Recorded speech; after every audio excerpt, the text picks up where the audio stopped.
All right, Mr. Heyl. We've known each other, buddy, for some time. And I have known a version of you that's a little different than maybe your college self or prior. Have you always looked this way? Is there any stories you can give as people want to just get to know Tim better? You lead me too well, Travis. When I was in college, my friends called me the ox.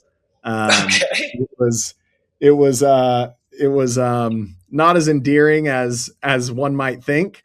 I gained about 100 pounds in college, and there's a lot of $5 hot and readies, a lot of famous rolls from KFC, one too many drinks and pizzas over the course of four years in a row. I came back from college. I moved back to Austin, and my girlfriend at the time, who's my wife now, she said, "Hey, do you want? I'm going on a trip. Do you want to come on a trip with my family and meet my parents? Get to know my parents. We're going to San Francisco." I said, "That sounds wonderful. Let's do it." And lo and behold, it was for the family to do a half marathon in hilly Oh, San no. Francisco. I don't think I had run more than 2 miles in my entire life, and I struggled through that race. I mean, I struggled through it. I was probably like 285, something like that, and I remember on mile 3, I saw Liz's mom just barely moving, but she's passing me, and I was trying to hide my face so that she couldn't see me. Because I took off the first mile. I was showing Of everybody. course. Of course. Um, it was a humbling experience, and I made some commitments to myself at the end of that race, and changed my lifestyle. And And dude, and it was look at you now. And I never even knew that version of you. I'd have loved to call you the ox. But yeah, you got crazy the health and all the things. That's pretty awesome. It took losing to your future parents and all That's right. to get you on the journey, huh? That's right. That's right. But transformational, lot of transformation after that. It takes some low moments to figure out what you really care about. Well, thank you for sharing, Ox. That was a great story. Let's be honest. Life's messy. Decisions are complex. And it's not all black and white. But these are the decisions that shape our growth. Welcome to The Tension. Let's get into it. All right, everyone, welcome to The Tension. I say it every time, but this has got to be one of my favorite guests. We are going to go deep into a topic that I think many entrepreneurs definitely need to hear, but also just in general, I think life, right? As we go from our 20s, our 30s, our 40s, life continues to get more complex. And so today's tension is about the tension of scale. We have Tim Heyl with us. So Tim Heyl, I'm going to do my best today, everybody, to force him to talk about himself because he's so doggone humble. You never know we're sitting next to a legend here. But crushed it out of school doing Keller Williams, grew it to one of the top teams. And then about a decade or so ago, I remember sitting with him, and he said he had this big idea of a company called Homeward. And since then has had billion-dollar valuations to big growth years to struggles in COVID to all the things that business has taken him down as you think about scale of that magnitude. And so, guys, this is just going to be great. And just a reminder, Tim is here to just tell you a story because scale is not a problem that we will ever solve. We're not going to just nail it and say, when I scale, boom, boom, boom, it's perfect. This is just a guy telling you how he did it. And he wants to teach you just all the ways in which he's learning to manage it. Because I can say on the front end, my brother Timmy, he is getting it done at home. He's getting it done at work. And this is a man that has really managed this tension of scale as good as I've ever seen, which is why we have him. But Tim Heyl, everybody. Tim, welcome to the podcast. Hey, thanks for having me on, Travis. This is fun. I'm so excited to be on. I love the theme, the tension. It's funny. I probably have used the phrase since you started this podcast at work with my people. This is not a problem to solve. This is a tension to manage. It comes up over and over again. So I love it. I'm excited to be on. Thanks for having me.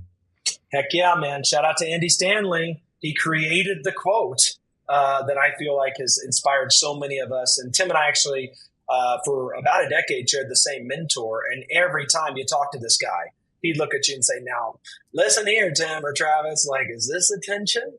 our problem. And so I feel like, Tim, you get it very well. Well, Tim, if you can, I will absolutely pull out of you all of your successes, whether you want to or not. But let's start on the personal life. People want to know, who's Tim Heyl? Yeah. Well, I was born and raised in Austin, Texas. This is where I live today. I've been married now for 14 years. My wife, Liz, and I just celebrated our 14-year wedding anniversary. We have 4 amazing kids. They are, my youngest is 4, my oldest is 12. So, I would say that we're in the thick of it, but it's a different thick of it. As the kids get into sports and develop their own life, it's actually, for me, it's been a lot more fun than the baby stage. So a lot going on at home, but a lot of fun stuff. I have been in real estate for my entire career. Funny how I got into real estate was that when I graduated from college, it was in the middle of the global financial crisis, and great timing. The perfect timing. And I was looking for a finance job. I was looking for a job where people pay you money to go to work every day. Shocker. After lots of unsuccessful finance interviews, I decided to start selling real estate. And turns out that's not a job where people pay you money to show up at work.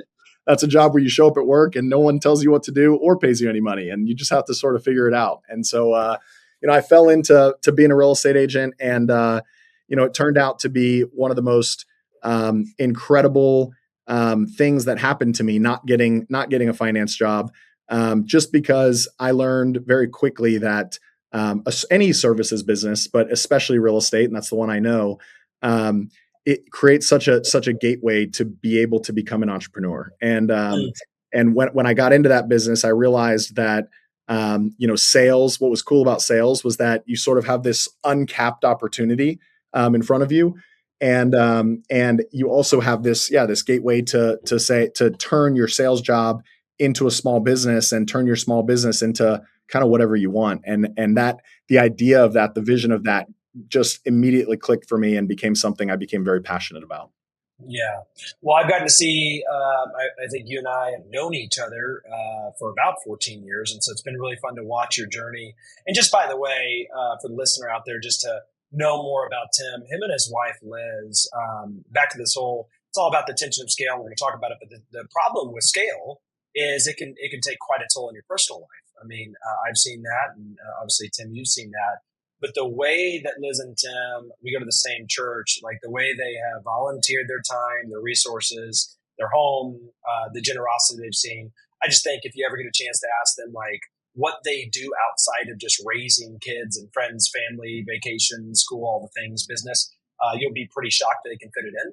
And I think that's a pretty cool thing. But yeah, Tim, I mean, the real estate side. So give us an impression.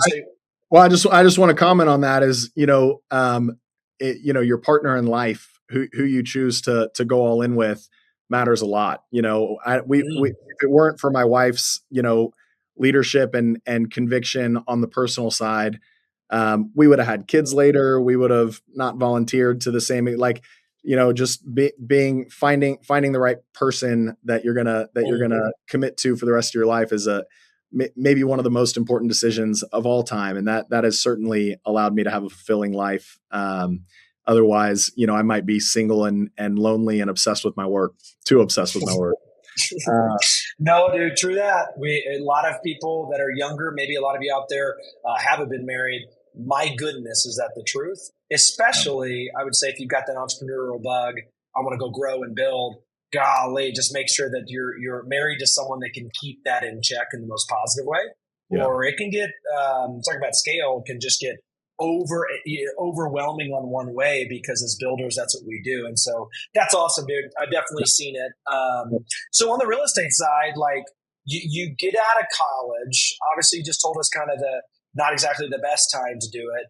But I mean, Tim, you got to pretty crazy success, and then you opened up ancillary kind of side businesses with it. Like, give them a little bit of like the Tim Heyl story in his 20s. Yeah.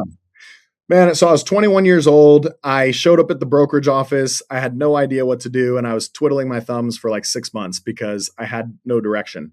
But I went to a sales seminar. It was like some kind of coaching seminar that came to Austin, And I picked up in that seminar very quickly that sales is like a math formula. So you just have to figure out, it's like, how much money do you want to make? Okay. How many deals do you need to close? How many clients do you need to sign up? I just sort of worked my way down the funnel, and I had no idea what my conversion metrics would be, but I made some up and I said, okay, well, directionally, this is it. So this is how many phone calls I need to make every day to achieve my goals.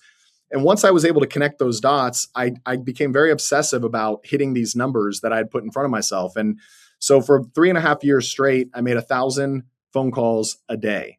I had a lot of I set up this whole system that helped me to do it very efficiently. But I made 1,000 phone calls a day. I talked to about 100 people a day.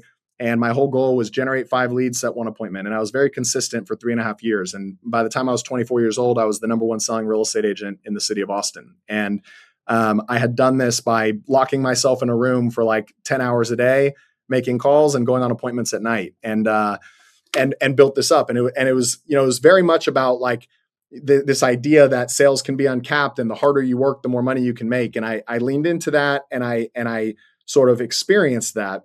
And then I generated so much business that I needed to start hiring people. And this was my first sort of like move into entrepreneurship, just in a small way. And I hired a small team. There were 4 or 5 of us, and maybe about my 4th year in, the entire thing exploded in front of my face. And every single employee I had walked out the door in the same week. I don't know if it was all in the same day, but in the same week. And I had a mess on my hands. I had more volume. Can you give me like what happened? Yeah. So, this was I bring this up because it was my first major point of growth in my career. It's like all the growth happens on the downturns, right? So it's like, it was success, boom, and lots of growth and learning, and then kind of on to the next phase. But the first piece for me was that dealing with scale at a small level, my success as an individual contributor, as a salesperson, was all about my work ethic, my drive, and my obsession with the targets. But as the moment I had to start succeeding through other people, none of those things worked anymore, right? Mm-hmm. And succeeding through other people is a whole different set of skills around leadership and working with and through others, which was not what I was good at. What I learned and what I was good at was a different thing. And so I learned very quick that, success through others is not about hustle, nearly to the extent that it's about leadership. It's about investing in other people. And I was not doing that. I was very short-tempered. I had a short fuse. I was very impatient. I had very high expectations, and I sort of expected everybody to just rise to them on their own. And I was moving at lightning speed, and it just blew up. I'll never forget sitting on the floor. Everything wasn't digital back then. So I had all these files and I had them spread out in my office, and I was so overwhelmed. And I had hired a coach, and I remember getting on the phone with my coach, and, he's like, dude, until you learn how to lead and how to really actually invest in other people, you're going to keep running into this problem over and over again. And so that was kind of my first big, tension to manage, you could call it, which is between, sales and ambition, and actually like leading through others. And I had to restart. I mean, I had the volume, so I wasn't restarting from like a leads or volume standpoint, but I was restarting from a people standpoint. And one thing I'm very proud of is like most of the people I hired in that next 12 or 24 months still work with me today, over 10 years later. So, it was a big learning point for me, but getting the right people on the bus and investing in them well, kind of the business is small business, but went to the next level, and things were really clicking. And all of a sudden I started thinking that I was Mr. Serial Entrepreneur. And I thought, well, if I can make this business successful, I can make any business successful. And so I spent the next few years, launching a bunch of other businesses, thinking that I had learned the trick to success in entrepreneurship. And I found myself spread super thin. I had a very successful real estate business that was thriving, and a bunch of mediocre things that I had started up that were not going very well at all. And I would wake up in the morning and I would spend all my time on the things that were not going well instead of spending my time on the golden goose that was going well. And that was a frustrating phase. I really learned in that phase, like, compounding focus drives scale, and fragmented attention creates a bunch of chaos. And I had basically fragmented my attention and created lots of chaos. And that over time kind of hurt the culture of my core business and so many other things. And I eventually sold those businesses and refocused. But that was kind of the next phase of my career where I had to learn that I had to learn hard lessons about focus, and about what really drives scale. Okay, so pause, because we haven't even gotten to Homeward. This is too good. So I wanted to just go over your background and then we just go into the tension. Forget it.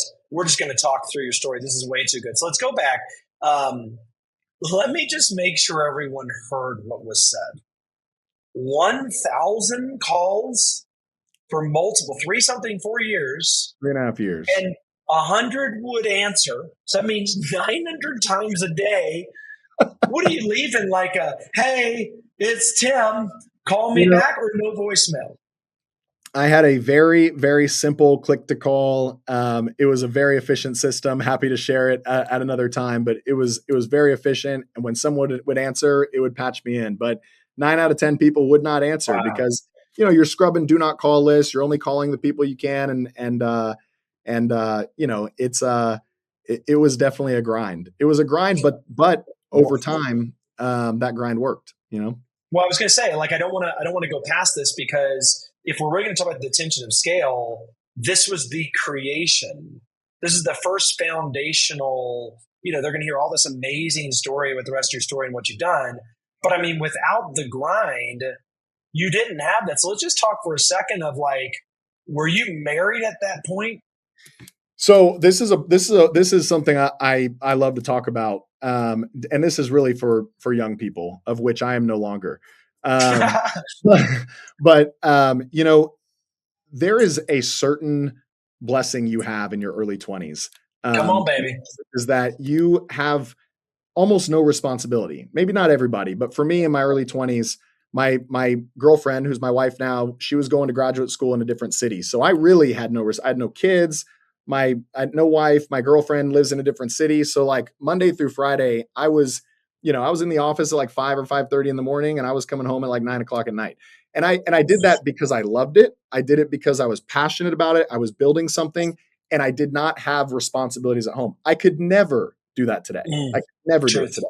So taking advantage of that time was something that I'm very thankful that somehow I had the right people in my ear, and I did take advantage of that time.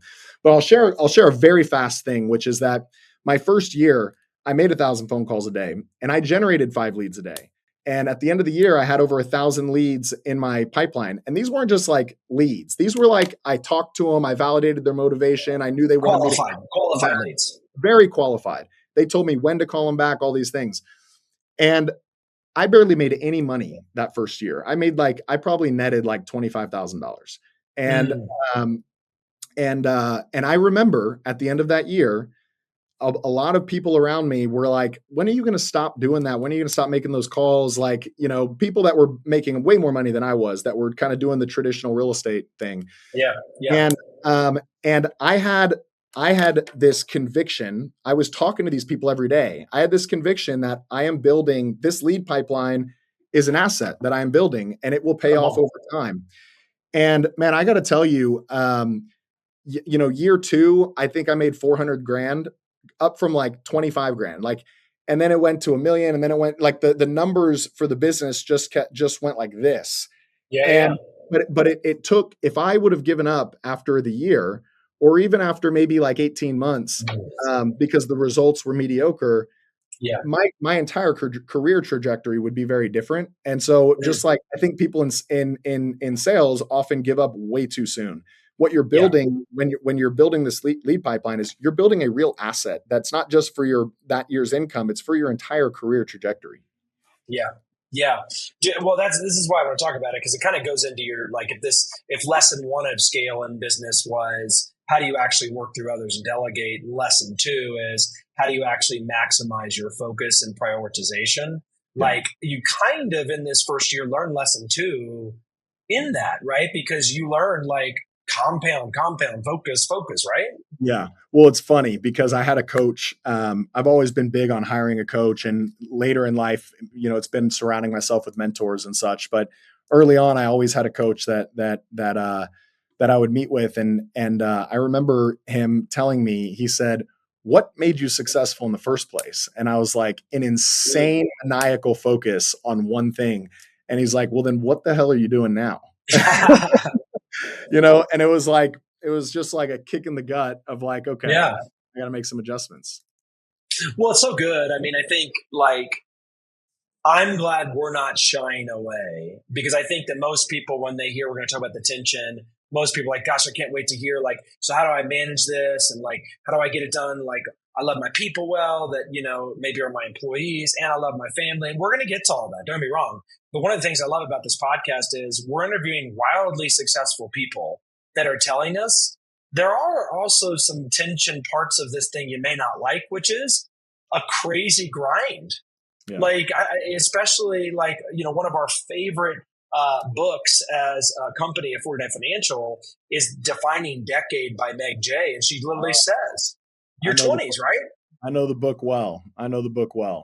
And man, I just got a text the other day from an agent that worked at my real estate company maybe 8 years ago.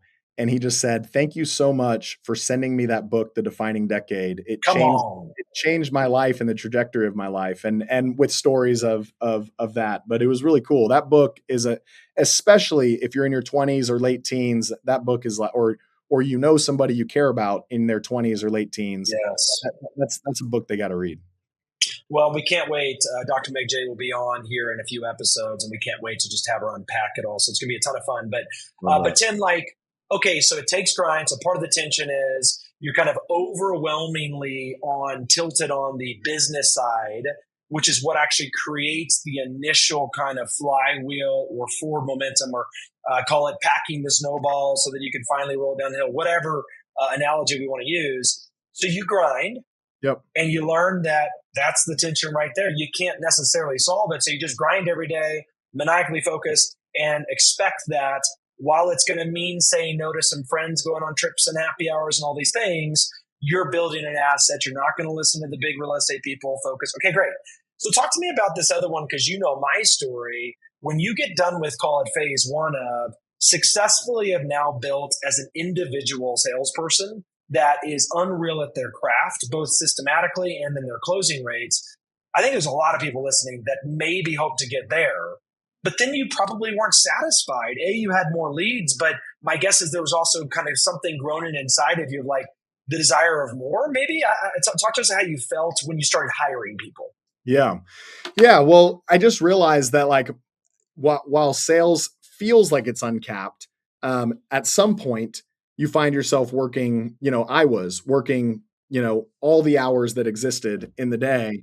And, there was only so much that I could do as one person. And so that, one of the biggest relief points for me was when I hired somebody else to come and make calls next to me.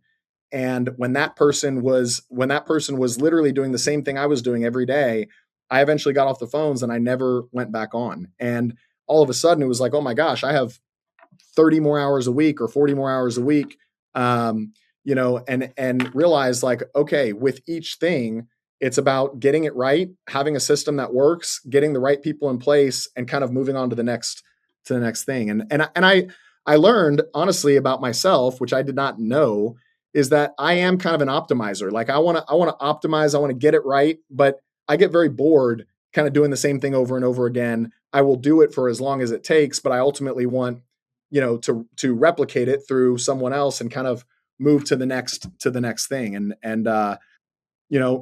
So that was, a lot of learning through that phase. I was building the Heyl Group for, about 10 years, learning lessons every single year. Dude, well, I just think it's important, because I think if someone's really going to talk about scale, that is one of the biggest tensions is, yeah, everything's uncapped. Yeah, I love what your quote there. But then you learn scale is dependent upon your ability to recreate those results through others. Yeah. And that ultimately is the speed of the scale you're going to see, right? And that's systems, man. It's about people, and it's about systems. When in that order. Yeah, in that order. And the thing is, like when you think about a small business, people sell their small business, but like if you were, it's not that you need to sell your company, but if you want to know that you're building something valuable, you think in the eyes of somebody who would pay you money for it, what are they buying? If they're buying your time, and if they're buying your skill, that's a very low price, because you might go away one day. But you'll never hit scale. That's right. If they're buying a system, if there's a system that people can come in and people can graduate out of, and so on and so forth, that is an asset that is worth a lot of money. And so, building a system that is replicatable, that can continue to be, you can continue to move people in and move people up and move people out, and the system keeps building.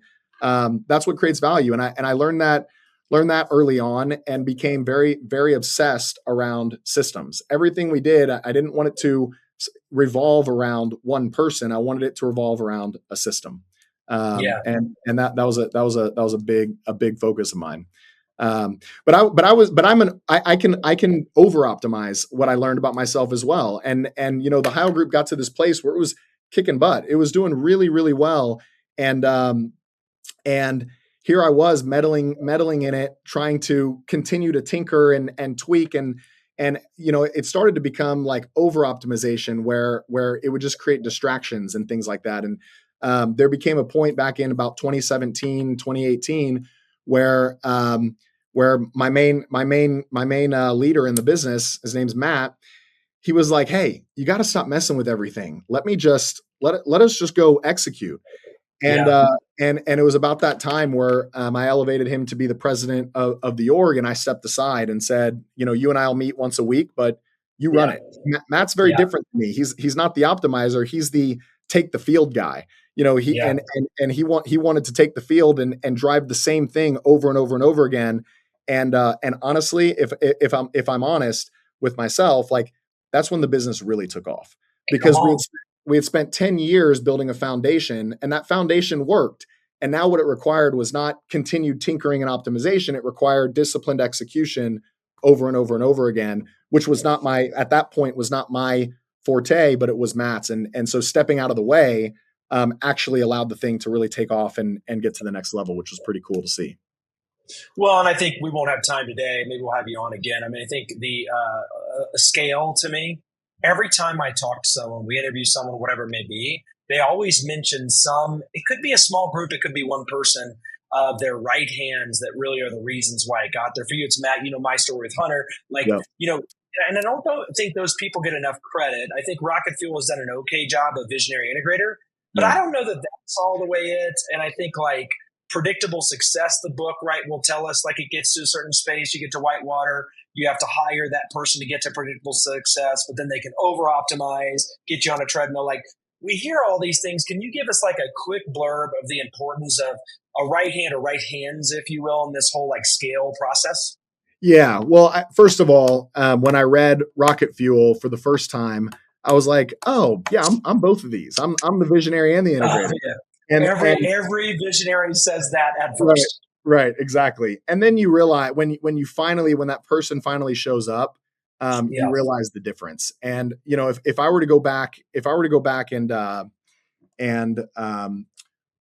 talk about every major success in my career, there would always be a person at the center of that story that was sort of like the linchpin that took it to the next level. And certainly for the Heyl Group, that was Matt. And that was an incredible thing, because I had always dreamed of owning a business that I was not running day to day, and to be able to actualize that.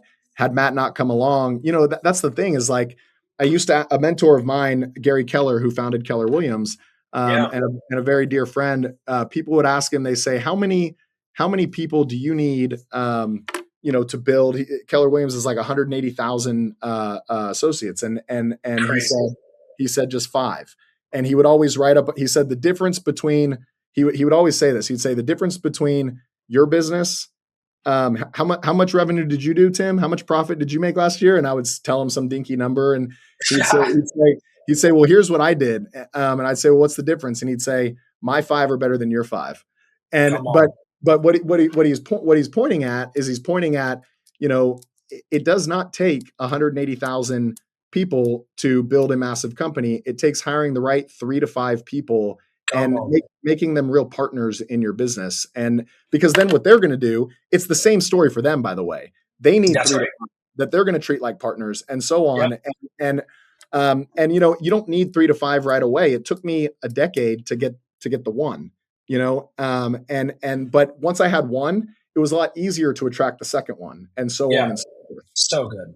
Well, it's so funny, not to take this overly on the faith lens, but like, I have often thought that in 2026, I know you as well, believe in Jesus.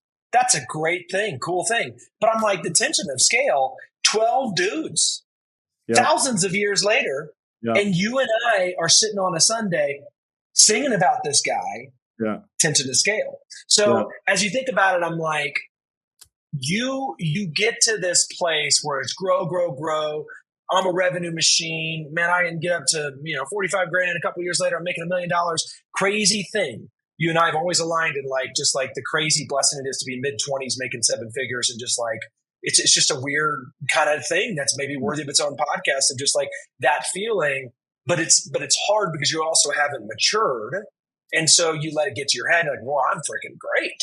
I'm making more than my parents. I must be something. And all the things that go to those out there listening that make a tremendous income early in their 20s. Like, you were very humble, Tim, in your storyline of, you then said, well, I got all these leads. I got a system. I didn't let them go do it. And then it epically failed. That is the story of so many leaders. I'm not going to go on my George Washington kick, but that is literally the man's story that made us sit here in America today, right? But like, how did it feel? Why was it necessary? And like, that tension, could you be who you are today had that not happened? And is that not the greatest tension that you must, maybe if you want to scale, have that epic failure? I know I had that multiple times. Yeah. The 39-year-old wiser version of me today, I go through challenging times today. It's business is ups and downs, and peaks and valleys. But the wiser version of me today reminds myself that, like, hey, this hard thing is what's actually creating strength and wisdom in me, but also in the company itself, in the business, and in all of those things. Back then, I just thought, I just sat in my car and cried. It was like, it was very, very lonely and very like, I can't believe this is happening. I don't understand, but I mean, this is like a common quote that people hear all the time, but it's like, it's not in the peaks and the rise that you're learning and that you're growing. It's always in the challenges. It's always, sports is the greatest analogy. It's like, it's in the big losses and those big moments where you missed the mark. And that's certainly been the case for my career. When I reflect on the things that I've learned or places that I've grown, it's when the team walked out the door. It's when the side business failed, or when the person that you were invested in, chose to leave, or whatever it is. Like, those are the moments where you sit back and reflect. Somebody told me one time, wisdom does not come from experience. Wisdom comes from reflection on experiences.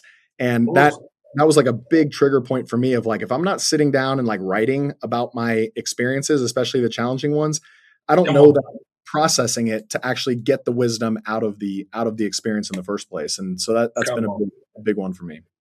Well, and what an interesting, I love that you said that, because it's a listener out there, the amount of self-reflection that must go into scale, you will never master to manage this tension of scale and all that it is without that self-reflection. But Tim, if you would be bold enough, which I think you are, and vulnerable enough, like X number of people got hired, you feel like you did not lead in a way that helped. They all walk out the door. I know you as one of the things is you're a killer in business, all the great things. And again, we haven't even gotten to all the success you've had, but like, your heart, if I could say it in a non-weird way, is like super tender. Like you just love people. Yeah. That had to, knowing you as a friend and a brother, like that had to have been quite hard emotionally. Yeah. Like, can you walk us through, like, how do you overcome that emotionally, feeling like you failed humans when you care about that more than the business? Yeah.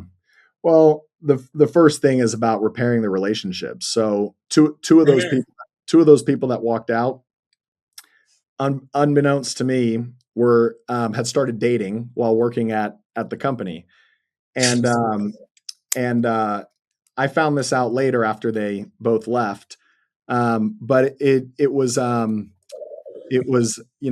one of the most important things to me was about repairing the relationships with these people, and I am very proud to say that they ended up getting married and invited me to their wedding, and I went to their wedding, and they've got a couple of kids today, and they're great people, but it has been very rare, if ever, that I've had people walk out the door and I don't have a relationship with them today, including those folks from back then.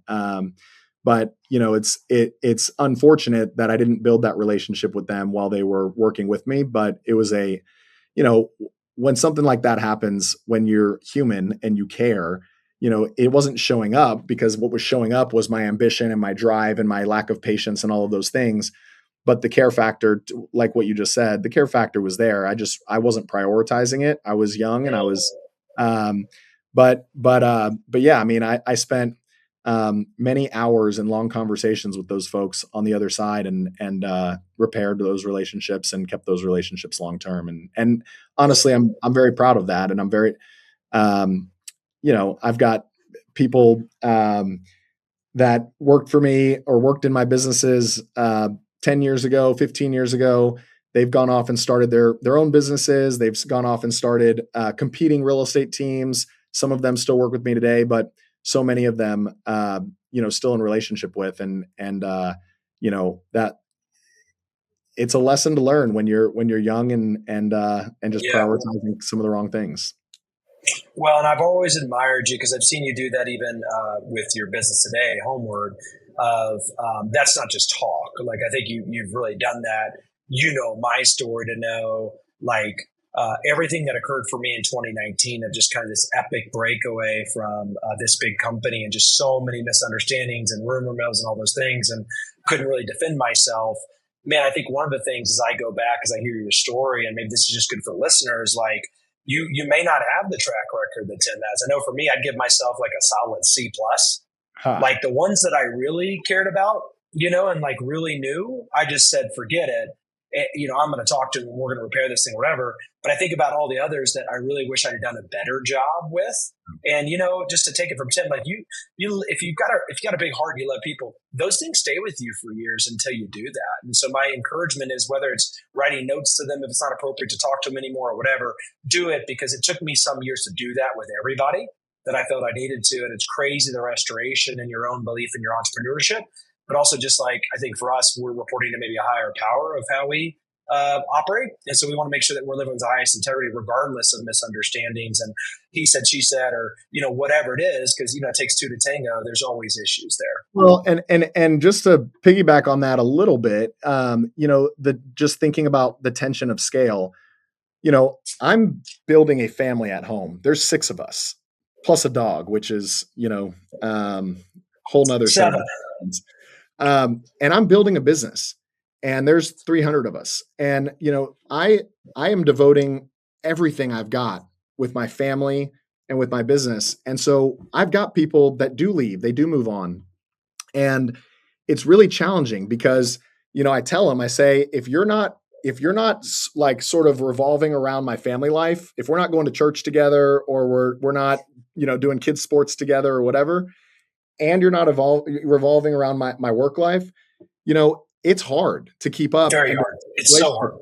So it's like little hacks, like in some ways in the work world, some of these guys, I'm like helping them set up, how can we partner, go off and start your own business, but let's still like figure out a way strategically to be doing something together in business.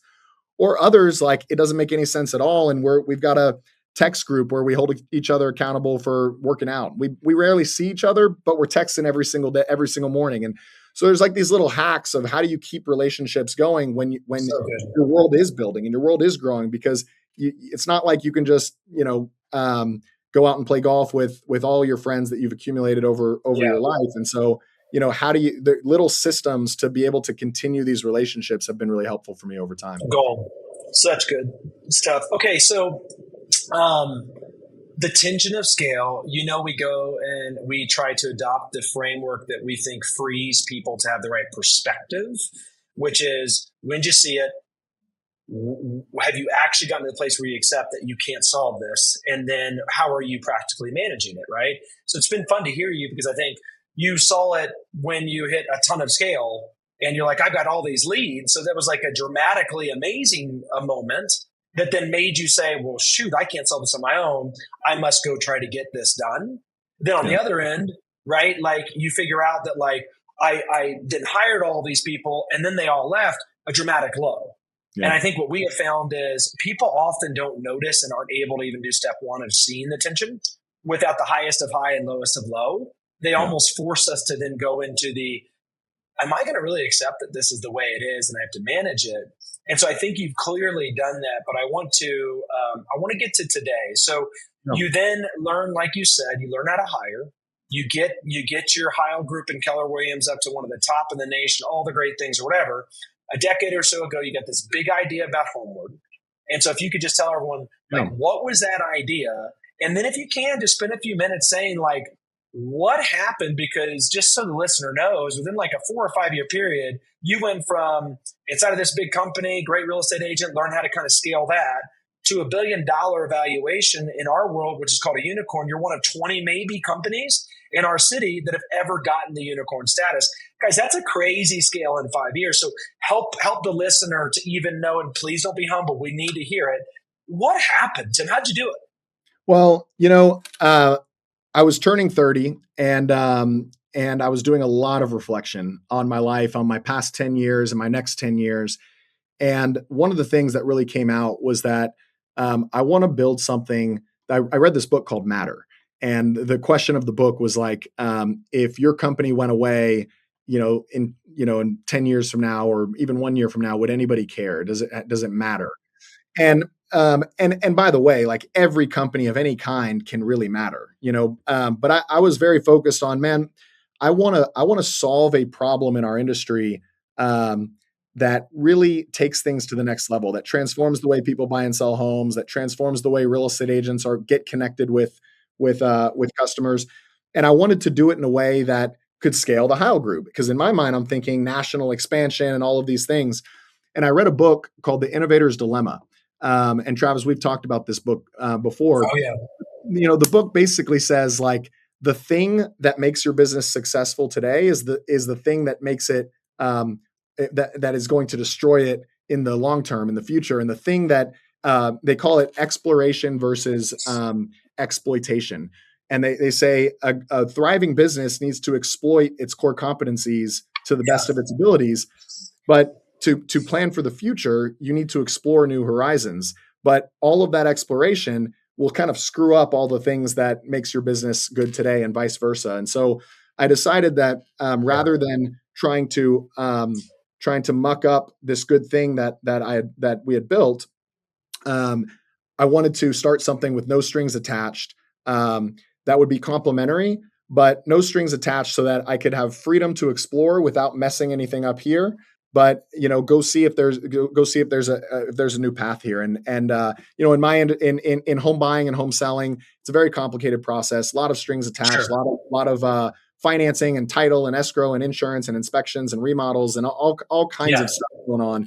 And so what we wanted to do was just create a more convenient way to buy and sell homes. And so we launched this thing called Buy Before You Sell, and is the ability for homeowners for us to basically front the capital so that homeowners could buy their next house before selling their existing one, rather than having to sell and move twice and go through some of the complications. And, it was a great time in the market. It was a great time. It was a great problem to solve. I knew that it was a great problem to solve because I had a real estate company with customers who had the same problem every single day. And so was able to leverage this thing to test and find out the problem was very clear, which is that most homeowners have a lot of equity in their house and they plan to use that equity to buy their next home, but they can't use it until they sell, but they don't want to sell until they buy. And so it's this sort of chicken or egg issue. And so I was able to sort of craft a solution that really worked in a delightful way for buyers and sellers. And the business just took off and we were able to raise a lot of money and move really fast and grow the business quite large in a very short period of time. And then that's been a roller coaster in and of itself, from the COVID pandemic to the 2021 real estate boom to the interest rate hike in 2022 and the real estate crash to so many other things. But, I went from raising over $100 million in capital to having to lay off hundreds of people, all within about an 18-month time span.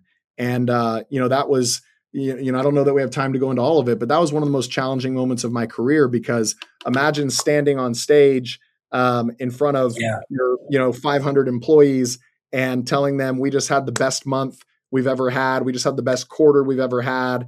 Business is booming. And then 90 days later, laying off hundreds of people. And I'd never felt more like a fraud, than at that moment. And that was a hit to confidence. That was a hit to creating questions about what am I even doing and all of these things.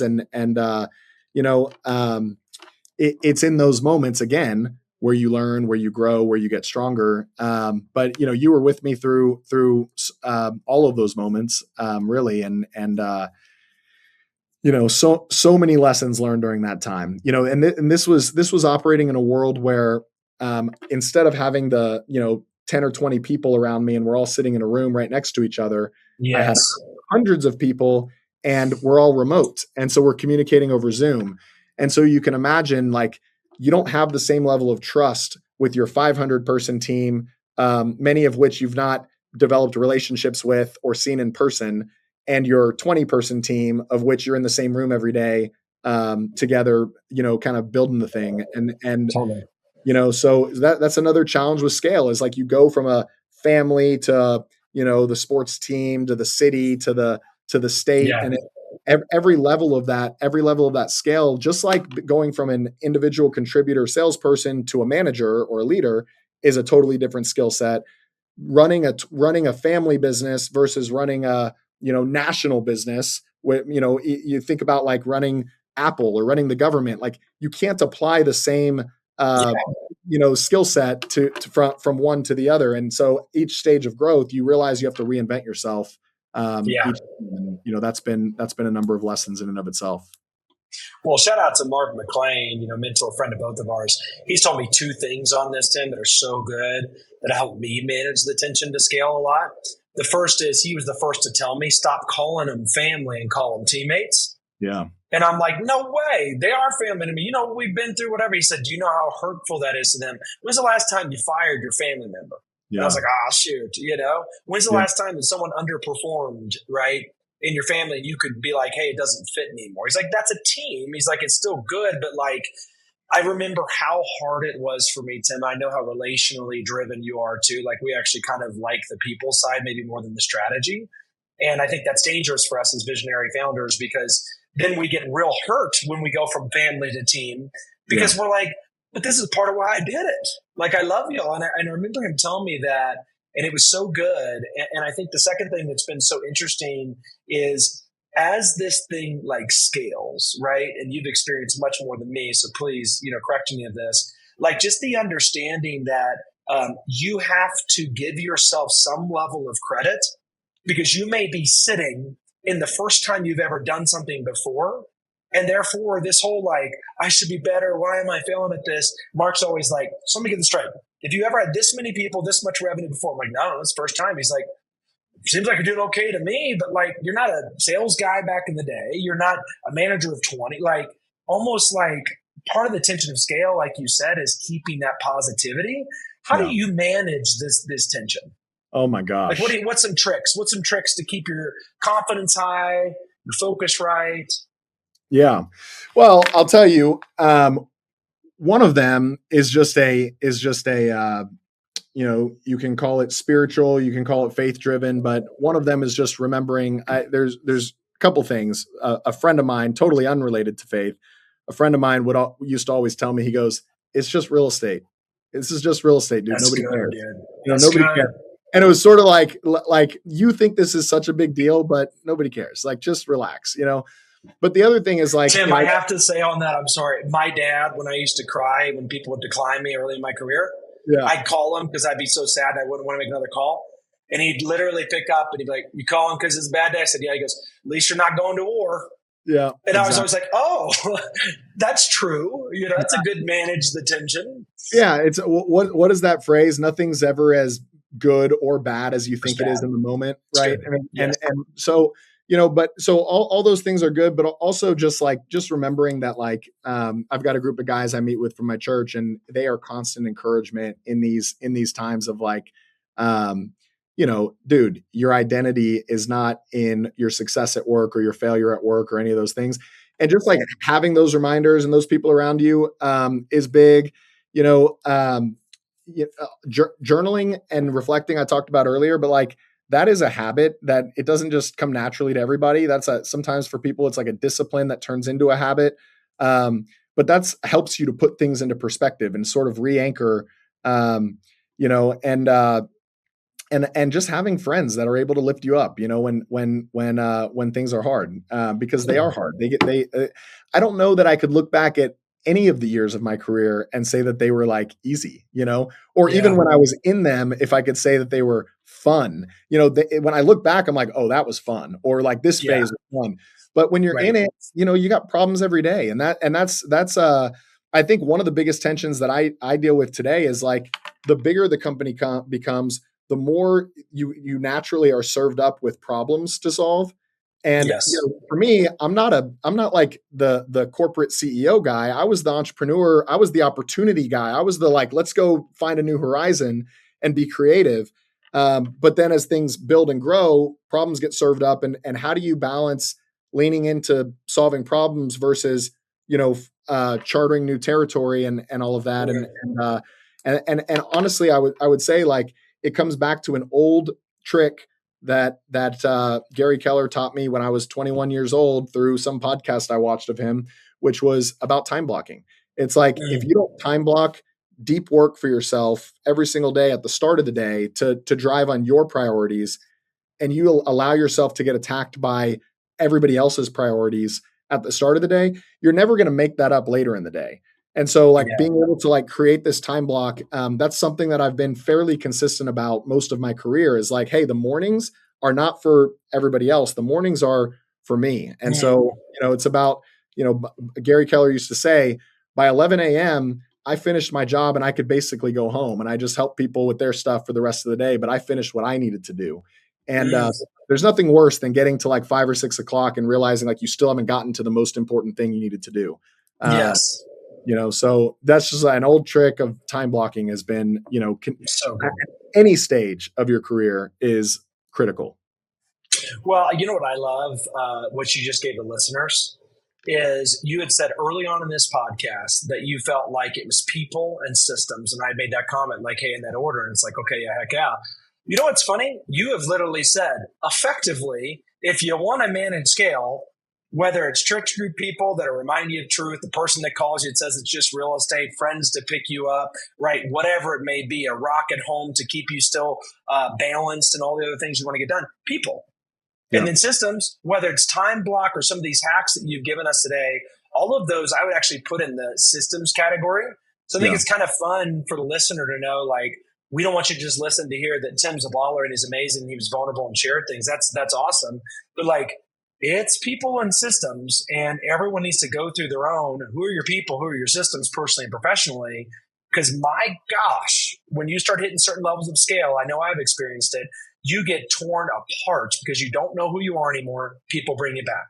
You don't know how it's going to grow anymore. Systems get you there. Right. And so, Tim, we're closing. This has been so good. I'm we need 100 more hours. Maybe we'll get those on this topic because it's too good. But if you had to, one last hoorah I'm someone listening saying, doggone it, this Tim's really got me thinking. I got dreams to scale, or I'm already scaling, and he's convicting me on things. What's your final charge to him? Oh, man. All right. So I've got this story that I'll make this super fast, but it's just coming to mind and I want to share it. When I was a freshman in high school, I did not weigh 300 pounds. I weighed 99 pounds. I was a little pipsqueak coming into high school. And I went out to play football. And I'll never forget Coach Farmer. He lines me up. I think he had noticed that I was a huge wuss and I was avoiding all the hits. So he grabbed the back of my pants and he said, Heyl, line up. And he put me in a 3-point stance and he grabbed the back of my pants and he lined up the two biggest seniors, both of which went on to play D1 sports, across from me about 10 yards. And they were they were massive. Sure. And he said, when I blow the whistle, you're going to charge. And so he blew the whistle and he launched me into these guys and they came charging. I flew back 10 feet. I landed on my back and I was lying there looking up and he walked over and he said, are you dead? And I said, no.